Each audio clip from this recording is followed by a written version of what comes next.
Hello, hello. Welcome to the Funky Marketing Show, to another episode. Today, I have a great pleasure to welcome Justin, founder and CMO and Impactable, which is LinkedIn Ads agency and the agency who is, I don't know, maybe the agency that has done the most when it comes to LinkedIn Ads overall. So, more than 1,500 B2B brands in 13 countries they covered. We're going to go and talk about lots of different stuff.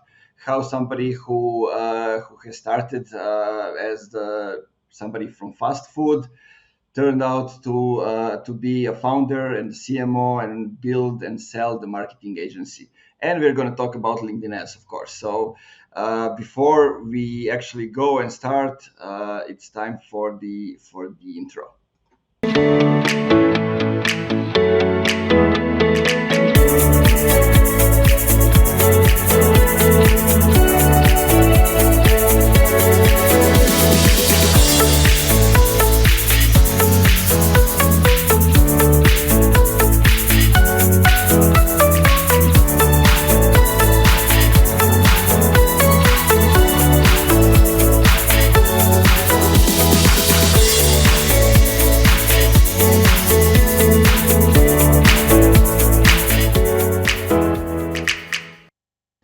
Whew, that always makes me dance. Justin, welcome to the show. Thank you for having me, sir. And that is definitely a pretty good intro. I like that. Yeah, it's a nice, funky one. Yeah, So, very well done. tell me, I always like to think that where people are coming to marketing or from any other industry from a different background for something totally else, not starting in that industry, they tend to bring some things, some insights that that are unique for them. It's same thing that's happening right now as the B2B is changing, like from B2C, things coming to B2B and those kind of stuff. My Yeah, background is in activism, NGO, so like value first. And you have a totally different background, as you yeah. said, like based in a food industry, a fast food industry, actually. Yeah, and I like what you're saying about coming from a different background and kind of leveraging those unique strengths. And I think, I mean, when you're trying to be an entrepreneur and trying to start an agency, that's the best thing you can do is lean into what makes you different and your unique strengths. So for me, yeah, I mean, I it's very strange sometimes when people find out that I come from the restaurant industry, but the strengths that I've leveraged from that would be building a team. So I think that's an area that a lot of people are really weak because if you're going to go the agency route, which was a natural fit for me, the two biggest things is can you relay your skills and train others and build up a team under you, and how are you going to structure that in order to scale. So coming from a restaurant, that was very natural. I liked the idea of going with the scaled approach, maybe working on lower margins than, instead of just pricing us ourselves really high and having a handful of clients. I really gravitated towards being at a lower price point and going the scaled approach and building a team. And I think exactly because of my restaurant experience. So I think that really helped me lean into that and do something different than what other agencies were doing in our space. Yeah, that sounds interesting. So tell me what happened. So you decided to change, from restaurants to here is what Amir is saying, like skill to scale. Yeah. I actually discovered, I think it was when I discovered LinkedIn. So I discovered LinkedIn maybe Mhm. 5 years ago, and I was a restaurant operator. I kind of got disillusioned. I got burnt out in the restaurant industry, and I was looking for something different. So I actually came to LinkedIn to look for more opportunities. I took a really aggressive approach and started growing my network and adding people and talking to people that I thought might have opportunities. And that's kind of when I realized LinkedIn's a pretty nice platform that can create a lot of opportunity. And so I actually through LinkedIn became became connected to some investors and actually started a restaurant franchise. So we started a Potbelly sandwich shop in Fort Wayne, Indiana, and then we bought three existing ones. And so I only had to put in the sweat equity. I didn't put any money in. The investors put the money down, and I ran it for a percentage. And then once I had kind of a cushy schedule, I had nights and weekends free. I came back to LinkedIn and said, this is really powerful. I want to help other people leverage this platform. And so it started with like a LinkedIn lead gen agency initially, before we pivoted into LinkedIn ads. But yeah, it started as a side hustle. It's just something that I thought I could help other people with. And then when the pandemic hit, it was a perfect opportunity for me to kind of lean out of the restaurant, stop taking a paycheck from there, and actually go full time into the startup. And from there, it scaled up pretty quickly. I mean, I got into LinkedIn at a really good time. LinkedIn lead gen was a really hot topic, and I had a decent following. So I think I just perfect timing, perfect opportunity, and scaled it up until we eventually got acquired last year and pivoted into the LinkedIn ad side more. Yeah, that sounds like pandemic. It's when I think at this time, like the start of pandemic seems like it happened yesterday, but actually like 2.5 years ago, just disappeared. Yeah. And in scope of that time, you actually built a business. Yeah, and it built really fast. I mean, we actually got to the point where we were managing 210 active LinkedIn outreach clients, and that was a lot. I mean, the agency life can be pretty tough when you're managing even like 20 or 30 clients, but when you're managing a couple hundred at a time and it grows really fast, like that can break. We learned a lot. We did a lot wrong. We had at one point there was like 2-day reply times, like for emails. Like we were just that behind, and at that point, like it just naturally deteriorated a little bit so that we could build it back stronger. And when we got on the ad side, we did things completely different, learning kind of from how we wished we would have built it the first time. So definitely Yeah, a learning experience. that's good. Like it's always good when you have a second chance to actually try to do things differently. Yeah. Yeah, it can get really messy. The agency life is not for Especially, the faint yeah, of heart. I know. I decided to opt out of it and go more Yeah. into consultancy with following up the implementation, just because I feel like okay, we are doing things for the clients when it comes to the agency, but we are doing lots of things, just we are going after new businesses just for to pay the people that Yeah. are doing the things for us. And it's noble thing to do is that, but like I wanted the impact, so I decided to go in a different way. But tell me, Amir has a good question before we dive into LinkedIn ads and all those other stuff. I think you can see in the chat as well the questions that are coming.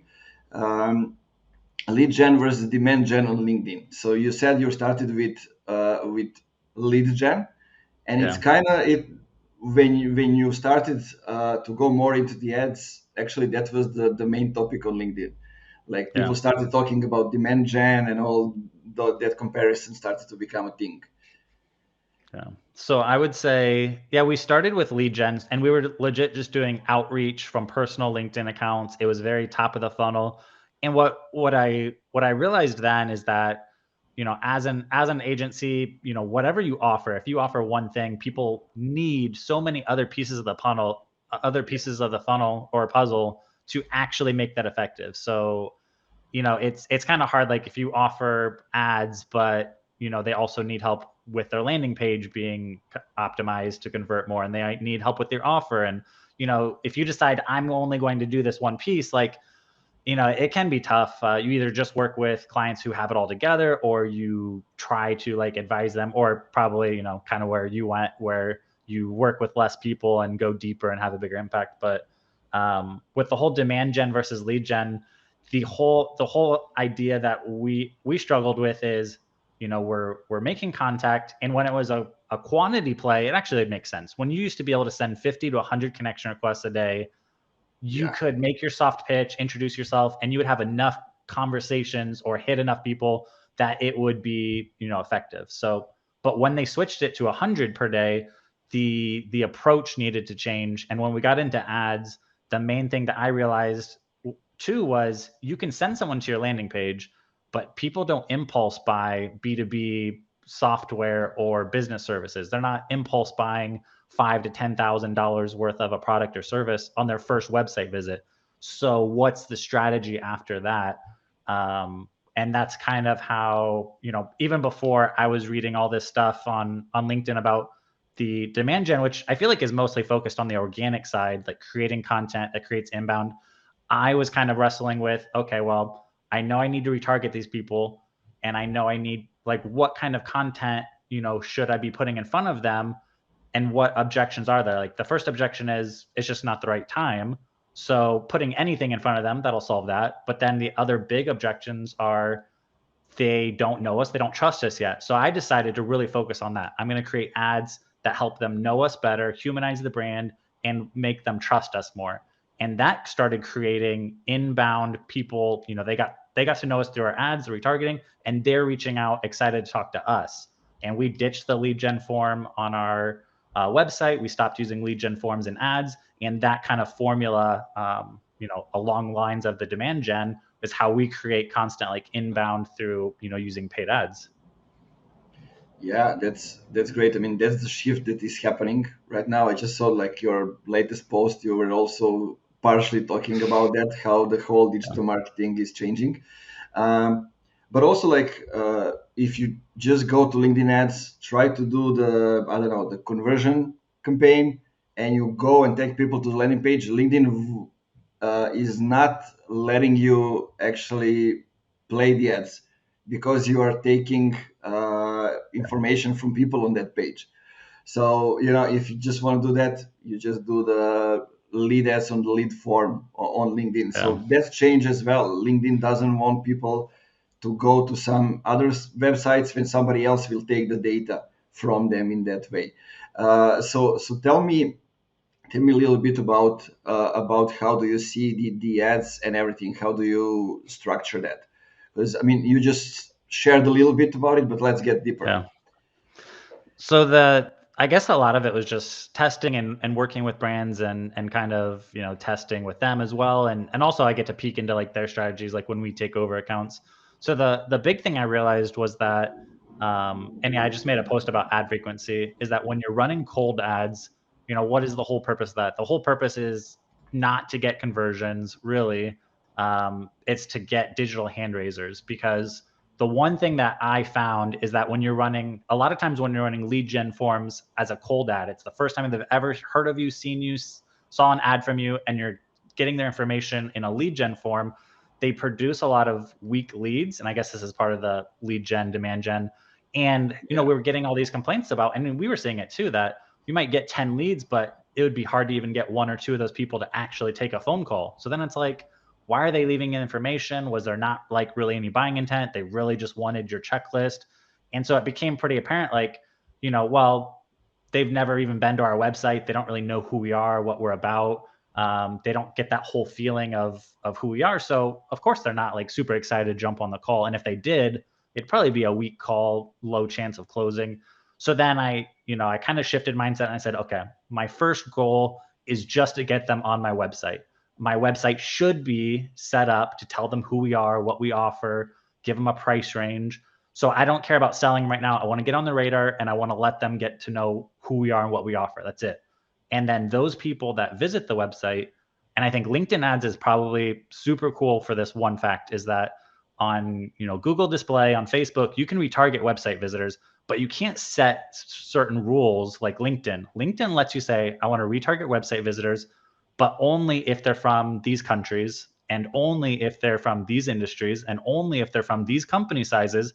And so you can actually qualify them through your LinkedIn retargeting. So that's actually really cool.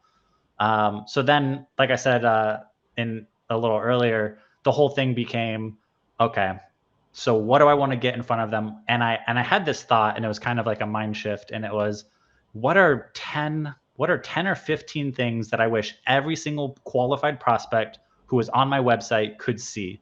And if they could see these 10 or 15 things, that would do its job to help them know us better, trust us more, and maybe be excited, to jump on a call with us. And so it was case studies, client testimonials, client success stories, a press release, or us in the news, and then also, I think, kind of really deep into the demand gen side, is not even like ads, not ads at all, but like videos of us auditing LinkedIn accounts or giving expert opinion about an actual topic, because what we found, and that's why I'm really big into digging into YouTube right now, because I think the biggest thing that we can do, especially as a service provider, is showing our expertise. And if clients, people who have time but don't have money, sure, they'll steal your playbook, they'll try to do it themselves. But those aren't really good clients for us. The ideal clients, they have money, but they don't have time. And so all they need you to do is display your expertise. So that kind of reshaped how I thought about retargeting ads. And it's crazy because, I mean, I've been in the ad accounts of like publicly traded companies and well-funded startups and Series E, and their account structure is way less thought out and mature than ours on like a fraction of the budget. And I'm like, I have like this complex retargeting web with like 12 plus different campaigns, and theirs is like cold lead gen forms, retargeting lead gen forms with $500,000 budget a month. And I'm just like, whew, there's a lot we could do with that. So that's kind of how mine evolved. I mean, and when it was my dollars going into the ad account, I had to account for not just leads, like things that would make me feel warm and fluffy, because I saw those leads weren't closing. So I had to really evaluate what we were doing and what we were putting in front of them. So I think me personally spending our money and knowing that our clients are there and making it work, I think that's what really pushed me to develop a strategy that actually worked for clients as well, not just how can we get low cost per clicks and impressions and leads, in order to make the client feel good, but what actually drives booked calls and revenue, and can we track that and report it? And that was a big thing too. There's just Yeah, the I reporting. agree, and that's what makes the agency differentiate from all the others. Like lots of companies are just not trying things out, not spending their own money to test things out, but listening. Justin is doing that with Impactable, like Nemanja is doing that with Funky. Let's try this out. It works. They said it works. This kind of stuff. But trust is something that especially today when everybody can offer marketing, demand is so high. Like you need to create trust even before you get into the conversations with the companies. Yeah. So being able to test things out, to do things out, to share results, to share the way you are doing things. Also, right now we'll get into that, the way you are structuring the YouTube channel and starting all that part. It helps a lot to at least get to the level when you are at zero, not from the minus when you start talking with companies. Yeah, very true. And I would say that it's building out in the open has been really nice too. I mean, and the transparency. I would say even with posting on LinkedIn. So I was really active a couple years ago when we first launched the lead gen side, and then life, business got buried, and I started becoming less active. And it's crazy because you can have 30,000 followers on LinkedIn, but if you stop posting for a couple months, you're Everything will basically back stop. to zero. Yeah. So I really re-energized myself earlier this year. So I've been reactive for about maybe 3 or 4 months again. I already knew the basic formula, not much has changed, but it's the showing up every day. And again, like I don't care about getting likes and comments and views. I'm more of a what is actually going to create an inbound conversation, what kind of posts actually lead to someone wanting to work with us. And so what I found is that, yeah, me just sharing, hey, this is our actual ad account, this is what I'm learning here, those kind of posts are the things that actually generate conversations, DMs, and people say, hey, I saw your post about how you did this and this, that's what our company's thinking about doing, do you think that could work? That's kind of what shaped my organic, but it's the exact same idea. What works for organic makes great LinkedIn, or makes great ads. The only difference is ads guarantee distribution. So you could take an idea that generates really good inbound from organic, create that as an ad or a text and image, and then put money behind it. And then, so I think playing both of those sides together has been really helpful as well. Yeah, I agree. I agree. I can recognize the things that we are doing as well. Uh, Ivars has a question. Have you tried to target ads to, I guess it's not for one, I guess it's to one or two specific companies and run them successfully by getting leads or whatever it is the result? I guess Yeah, that has so to be a huge company. yeah. Yeah, I would say so. I mean, ABM, account-based marketing, is seems like it goes in waves of being a trendy topic, or especially as you move up. I mean, so it's less with like scrappy startups and a little more when you're in mid-market. And then when you start talking to larger enterprise clients, the total addressable market that they're even going after might be a list of 500 companies. And so I would say one or two. That's really tough because on almost any ad platform, it seems like it needs or benefits from having more volume because it's only serving to ads of people that show up on LinkedIn or on the platform and when they do. And so if they're less active and the quality of those prospects is higher, then the cost per click or cost per lead is going to skyrocket. So I mean, if that's your total market is, a handful of companies, then I guess what I would do is I would take my strategy for retargeting of these are the 10 things that I want to get in front of them, but I wouldn't wait until they clicked my cold ad. I would hit them with those 5 or 10 layers on the cold, I would make those cold campaigns. And I guess at that point, I'm not even looking for them to click. I'm just looking to make sure they get exposed to these 10 things in order to maybe soften them up to get the click, to get a foot in the door, or soften them up and then hit them with actual direct emails and direct LinkedIn outreach once I know they've kind of been exposed to, the different elements of our ad layers. Yeah. I mean, talking about those things, I have a couple of questions that are now in my head. First one is showing ads in the feed and taking people off the platform through the ads, or just going most of your ads like just let's just educate people in the feed and have a couple of them, let's say one campaign that is taking people, actually closing the demand and taking people to the website to convert or do whatever it is. How do you structure those things? I preferably I actually send them to a website if the website is mature and If it's can optimized for convert. conversions, right? Yeah, can convert, then sending them there is usually ideal. If it's a newer client, their website is weak, they haven't run a ton of ads, sometimes it's easier or better to collect the leads in platform, and then have them work them.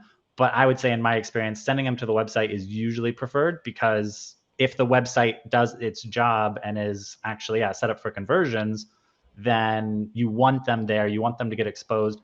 And LinkedIn's actually pretty good about, well, I guess now things are a little wonky. I feel like my conversion tracking on not just Facebook, but Google ads and LinkedIn ads, like this last week or two, I feel like they've been updating some stuff. But usually for LinkedIn, you can set up goalpost URLs for, any kind of conversion. And the one thing that I made a huge difference in our lives was when we stopped tracking form fills on our website.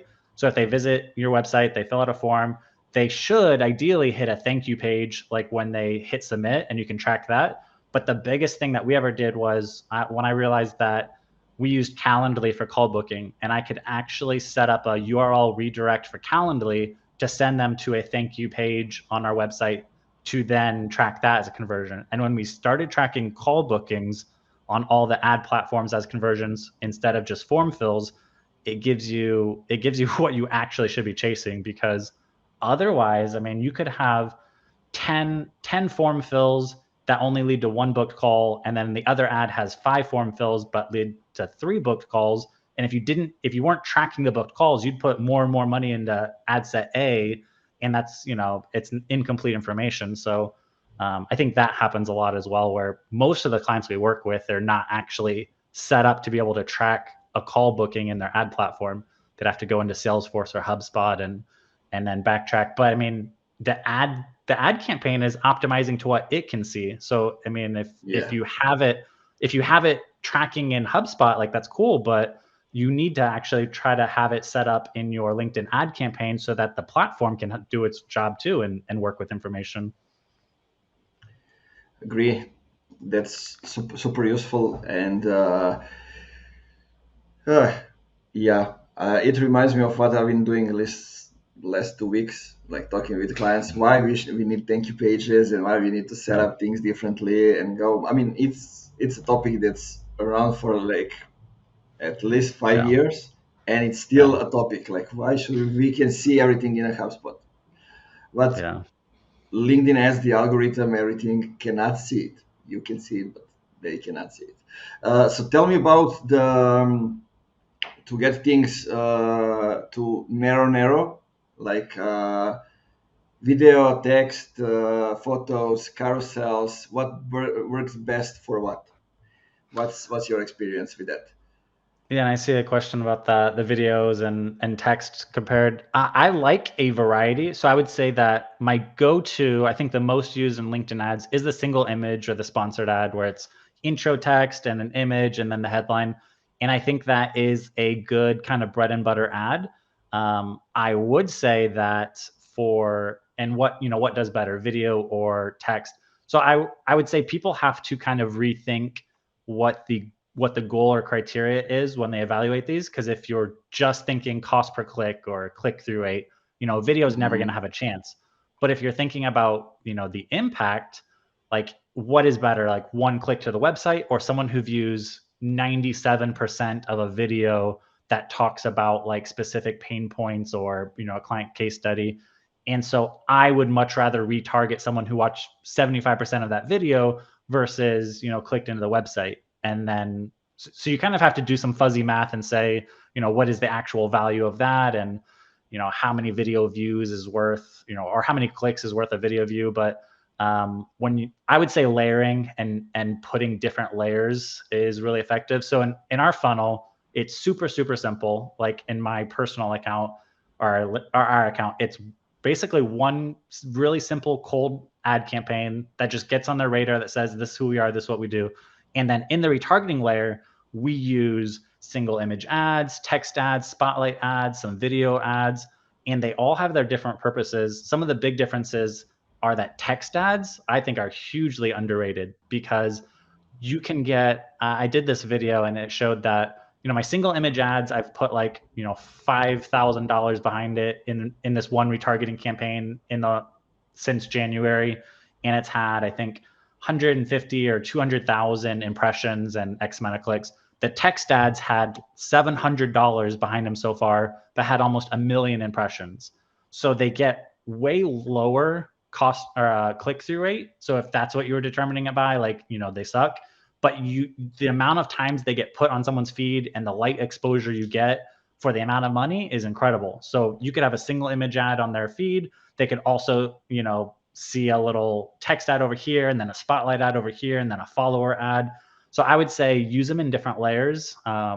For cold, I would say single image ad or a really good video would probably be best, and just keep it simple. And then I would use a lot of those different layers together in the retargeting, and they kind of all serve a different purpose and have different, pros and cons. Yeah, sounds logical. Um, One more thing while we're at that. Perfectly designed visual or just a native photo? I mean, the quality does matter, but trying new things and moving quickly usually gets better results than, waiting for perfection. And Yeah, no no, one no. could, I'm yeah. here meaning like high quality photo in any case, but it can Okay. be, I don't know, like uh, download real estate trends designed banner everything versus just like a photo of buildings. Oh. Nice little photo of buildings, for example. Oh, like should you put like text on the image or Yeah, one without, one with. yeah. I would say I've seen it a lot both ways. I like to put a couple, I wouldn't clutter the image. I would say I do like to have a couple of words, like a main thought on the Hmm. image, just because it's so much real estate that you get. And just having the image with an intro text and a headline, I feel like it could be a missed opportunity. I guess my marketer's answer is test both and see Yeah. where you come out. But usually, I think I actually like to have very simple phrase or like a one-liner or something on the image. Keep it simple, don't clutter it. But I do like to use that space to get some kind of message across. Mm-hmm. Yeah, and then I think it's important to mention because I see a lot of companies making a mistake when it comes to the frequency, and you also wrote about it today. I think it's worth mentioning the importance of the frequency. Yeah. And a lot of people, I mean, I was in doing marketing for a couple of years before I even it was something I even considered. But so I guess it's worth saying, what frequency is. It's the amount of, or the number of times the average prospect sees an ad from a particular campaign. And LinkedIn does a good job. It shows you, the frequency for a campaign group, a campaign, and then even a particular ad.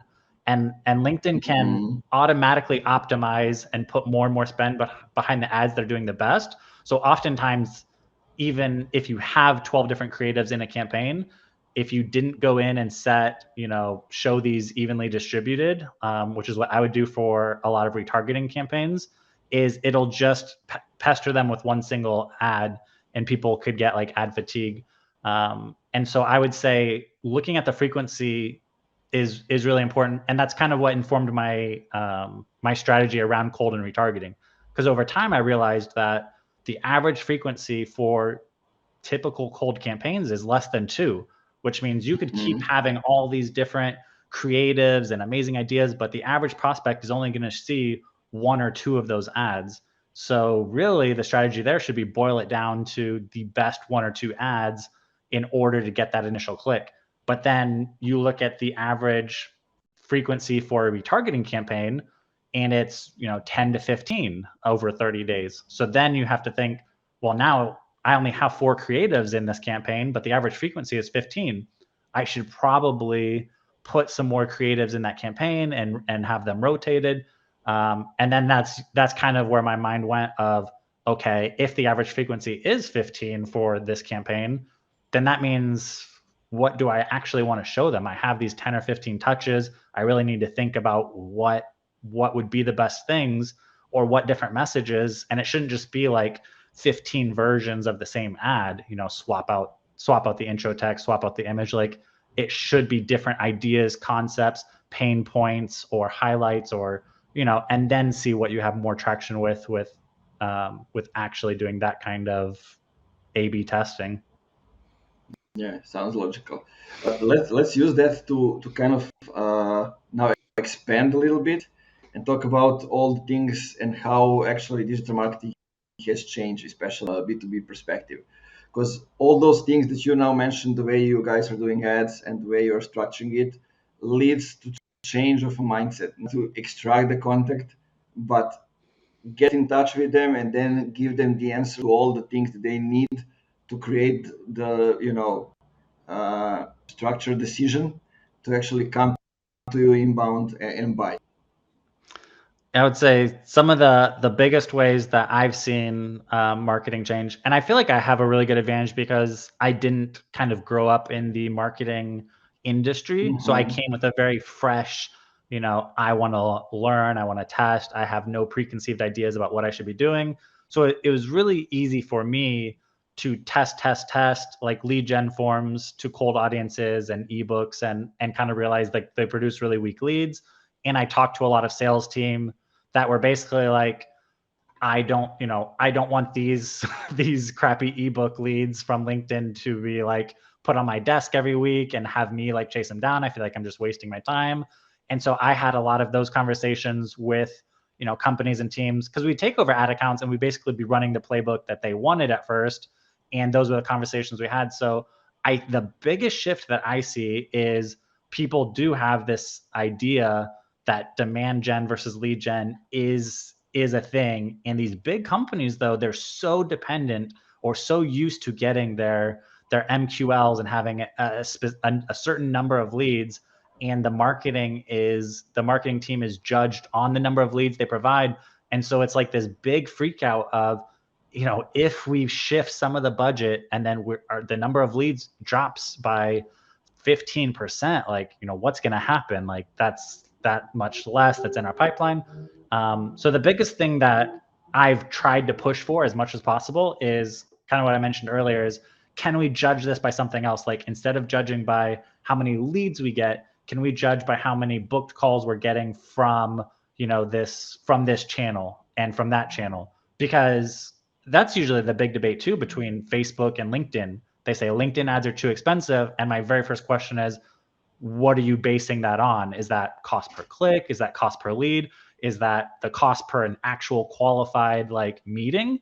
And normally it's cost per click and cost per lead. They have no idea what the cost of a qualified meeting from Facebook is, because if they did, and then they compare that to the cost of a qualified meeting from LinkedIn, they would realize that, the cost is, it's actually usually better on LinkedIn. The quality of that call is better. The deal sizes that come from those calls are usually better. And the only reason they're so dependent on, certain metrics or certain leads is because it's this warm, fuzzy number. But we actually see that a lot of, they kind of want to. There's new marketers in the company that want to make the shift, but then they have to sell it to leadership.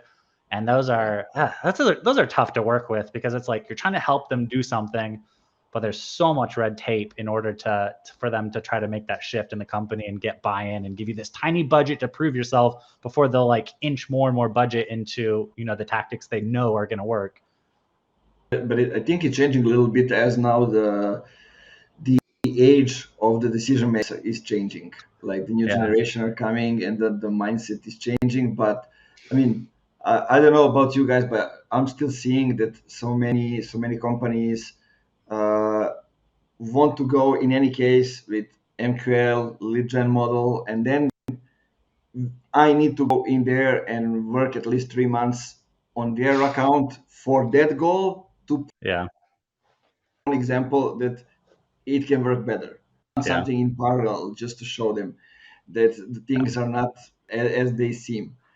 And one thing I recently heard is like I was helping another agency with a client, and the client told them like, the other agency was bringing like 5,000 leads per month, and he kept repeating that, and I was like, okay, but how many of them did you close? Well, one or not even one, and I'm like, come on. Yeah. It's just important for him to kind of get that I get leads, so there's a possibility that something will happen Yeah. in that way. I Because guess in it's their mind, security or something like that. yeah.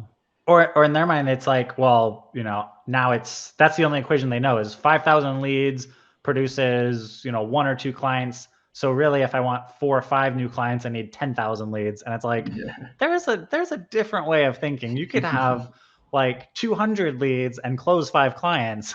Like, it's just how you're qualifying a lead and how you're getting it is really different. Yeah, I agree. That's Yeah, definitely so messy. for all the people listening, and now they say, okay, I want to do what Justin and his team are doing. So tell us a little bit about how big is the team, and how those things work. Yeah, we've been in business for a couple of years now, or I guess 3.5 years now, and we went through an acquisition last year where, as we're pivoting away from the outreach side, we got bought out by a data heavy investor. So we're about a team of 15 or 20 of us, mostly U.S. based. There's a lot of them in Texas. I'm actually in Indiana now. Our head of client support is in Ohio, and we meet. We're a pretty tight knit group. We have our annual get-togethers that started last year, and so that's been exciting. But as far as we've really dug deep into the LinkedIn ad side, and we do offer other services. So we offer Google search. We're offering multi-channel LinkedIn outreach, soon to be programmatic and display. And we're going to be adding on other stuff. And I guess one of the cool things that we have now that, with bigger resources and bigger pockets than I was able to bring as a solopreneur, or, a solo entrepreneur that started this, is we're actually building our own kind of B2B automation software that would help tie in, LinkedIn outreach, identifying website visitors. So one of the really cool things we're working on right now is we're working on kind of an offering in a system that would drive traffic to the website.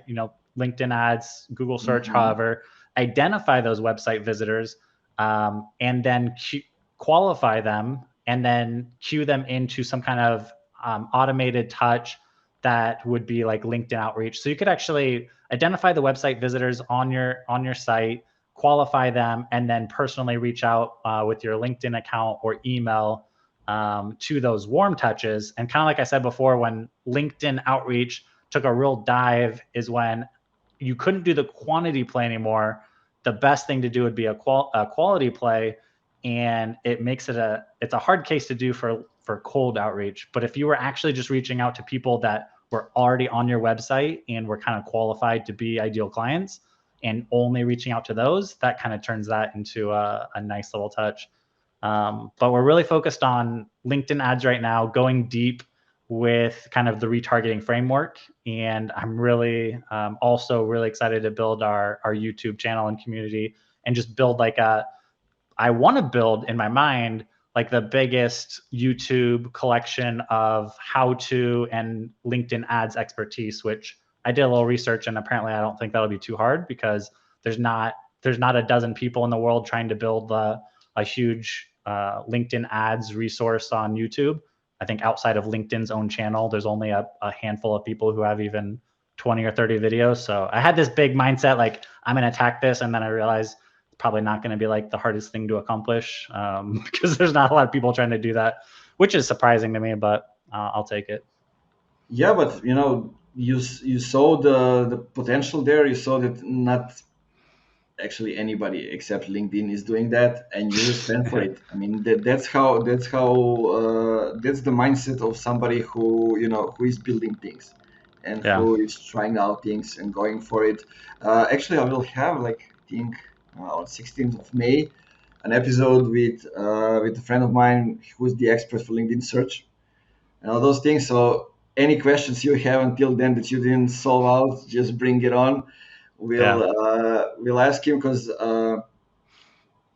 I asked him for our YouTube account because we were just posting. I didn't focus on YouTube, but then I realized we have 400 videos and nobody's seeing us. Whew.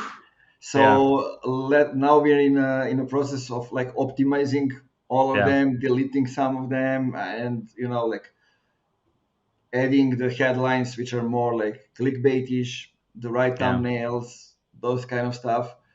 I mean, those are all the things that we all know. Just sometimes somebody needs to push us, like Yeah. start implementing those things. Because, like, even now, if you go on Google and you type in something that you are offering, like, Yeah. the biggest possibility is that you will get a YouTube link if you got the right answer to the right question. Yeah. And that's and I think that's one of the things that got me really excited about YouTube is I liked the idea that you could show your expertise. And I knew for like a marketing or a service type business that showing your expertise is one of the best lead gen magnets. But then the more I got into it, I realized that it's so much like YouTube is so much like Google search and SEO, where people are every day they're, we all know as business leaders that SEO and being able to rank or capture some of those high intent, searches and traffic like is good for us, but we don't necessarily put YouTube in the same bucket. And as I was looking through their metrics, like there's organic Google search, and you can track how many people find you through search, how many people find you through the homepage, through Yeah. notifications and playlists. And yeah, the more I get into it, I realize that you can rank for individual videos and for your channel and for playlists. And there's ways to weave them together, kind of like SEO on an actual website is one area that I'm actually pretty weak on, that I'm trying to educate myself on. But from my understanding, it works a lot of the same way with like internal linking, where you can have, this video, then you curate the end card that leads into another related video or a playlist, and you can have, or in the description, it's very keyword sensitive of how you want to tag your video and rank and for what questions. And you can do research and see on this topic, what are the most searched phrases or questions or whatever topics that people are curious about, and produce content around those areas. And it's been kind of exciting. I mean, we only have almost a couple hundred subscribers. So I mean, we're still in the baby stage, but I think it's going to be a really nice long-term play for us for sure. Yeah, it gets interesting, like you can see exactly like which other video brings traffic to your channel, Yeah, or like, and then you can see, aha, this is related. Maybe I can do another video, another episode, and merge those two, and then you just keep yeah. building. So At that's the really very interesting. least, retargeting website visitors with YouTube ads. I think that. I mean, I'm a big fan of retargeting. If they come to your website, then anything you can do to get in front of them across multiple channels. And I think it's also when I started spending my own money and originally on Google search, and I realized that the best searches are like $50 per click, and then it's like I feel okay about paying that as long as I know I'm going to do my best to get that conversion out of that click, which would be omni-channel retargeting. And yeah, so YouTube retargeting of your website visitors with little 15-30 second clips or feeding them into your channel, I think makes a lot of sense too for B2B or Yeah, anyone. and basically, like if we are talking about YouTube, you just need one or two videos to blow out, and that's it. People will Yeah, find you for life. yeah, I think I was exactly. talking with Mike Vinette. He said like when LinkedIn banned him, YouTube was the one source of income that he had, and like two videos blow up, and that's all. Jeez. And that's diversifying. I mean, that's a whole nother. I've struggled so much with because I run a LinkedIn ads agency, but the name LinkedIn can't really appear in any of my ads. I can't Yeah, use you wrote about the that a long time logo. ago. I remember. We even had to change our original name of Lincoln Learn because we got a cease and desist letter from LinkedIn saying that it was too close to LinkedIn Learning, and we sold similar products. So I learned to diversify my channels as much as possible because any given month, one or two of my channels could be struggling or get hit with policy changes. Then if I'm over reliant on LinkedIn organic or LinkedIn ads or Google search, I could be in real trouble. So that's why I'm also kind of probably more scrappy and searching for other channels and constantly testing, is because I kind of have this healthy fear that I need to diversify more and more. But it works out. Yeah, yeah, I had the same experience. I was running LinkedIn local, and then I didn't want to do it over the NGO that was running the event, so I found LinkedIn.local. I think that was the domain, but Yeah, I couldn't do it because of the same thing. Everything that's yeah, related to LinkedIn. yeah. That's how it It's goes. tough. Yeah, Yeah, it's I really mean tough. that's how it is. So what we can do? I now like I see Jasper, the AI Mm. tool for writing. They're having problems with Marvel Oh yeah, yeah. because of the name. They had to change the name, but now they are informing I'm an affiliate. So they are now informing us that we need to change affiliate links because Marvel will sue them even if they see the affiliate link. So Jeez. you know, Yeah. I mean, it's like good news, bad news. Your good news is you're big enough for some huge mega corporation to take notice. The bad news is like if you don't change something, they're gonna squash you like a bug. Because we can't. I exactly. mean, we can't afford to go to court with like LinkedIn to try to keep our name. So we didn't even fight. We're just like, okay, on to the next. Change our name. The worst part though is they seized our LinkedIn ad account. So all my retargeting data, we were getting steady conversions. Had to rebuild that from scratch, but I tried to see the silver lining and build it back better than it was, and I think we did. So that was nice, but she's Yeah, ups and downs. as I'm listening to you, I'm seeing that there's one of that's one of your strength to big things, build things better, Yeah, from the start. I'm like a cockroach. You can't squish us. Yeah, man. This has been a great. Tell me one thing that you would recommend or advise people for the end that they can take away from the episode. I would say to evaluate your marketing channels. If you're not using LinkedIn ads, of course, I would highly recommend that it get some of your budget in 2022. At the very least, I would say retarget your website traffic with LinkedIn ads. The ability to filter out just your best fit kind of ideal clients and put ads in front of them is amazing. And then I would say the biggest thing that I'm focusing on this year is what you're putting in front of them. Retargeting ads is like guaranteed distribution, and you should use that space not just to hit them with ebooks and lead gen forms, but to build trust and credibility with your audience, show your expertise, and focus on driving, inbound, because those kind of people that see that kind of web of retargeting and actually reach out to you, those are really strong leads that are excited to talk to you. They're going to close at a high rate. They're going to spend more money. And that's what I'm really big on this year. And my biggest advice for most companies that I talk to. Sounds good, guys. One thing that you can do is make sure you follow Justin.